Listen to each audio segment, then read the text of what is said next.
We have off on Monday. Most people do. It's a federal holiday, and it's a federal holiday for Labor Day. And it was to pay back all those people who had died to get labor taken care of in our society. After the Civil War in the 1870s, the Republican Party went from ending slavery to backing big business.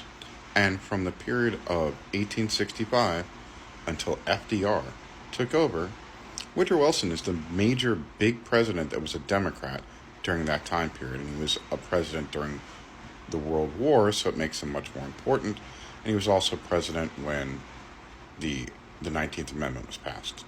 So that also makes him important. And we also have the legacy of Prohibition and the temperance movement, which is completely different but also important. So during that time period, we had Republicans in control because the Democrats had been the ones who had supported slavery and had left the Union and formed the Confederacy. Because at that time, the parties were not the same as they are today.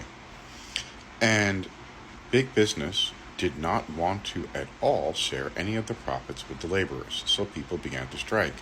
And over the 1870s, 1880s, 1890s, early 1900s, 1910s, 1920, you had strike after strike after strike. And the military was brought in to suppress the strikes. It was bloody and awful. And they were fighting for things that we take for granted today. A 40-hour work week, no child labor. Yes, we're looking at you, Arkansas. Better working conditions, safety. The Triangle Fire, how many women died because they locked the doors so they couldn't leave? And it was a wooden building, and they were set on fire in the early 1900s. And it was awful. And some of the environments that we're now seeing are because certain states are not following the guidelines for child labor. Arkansas specifically has put in a 75-hour work for free for public school kids only, not private school kids, public school kids.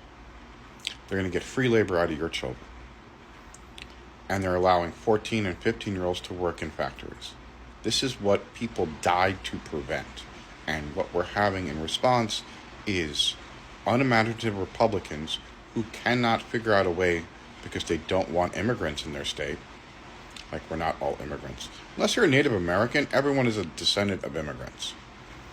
And if you want to go back, they moved in here 10,000 years ago. Like, there was no one there. Anyway, child labor is antithetical to the labor movement. They wanted it stopped. And you have people like the governor of Arkansas who's bringing it back. And it's not a good idea. Educated voters who are free to make decisions is what you need for a functioning democracy. Not children that are starting their work lives. And I don't mean working at a supermarket for 20 hours a week when you're a freshman in high school. My kid did that. There's nothing wrong with that at all. Mandatory hours to graduate is something different. I'm not going to use the word slavery, but indentured servitude it certainly is. And we did away with that a long time ago.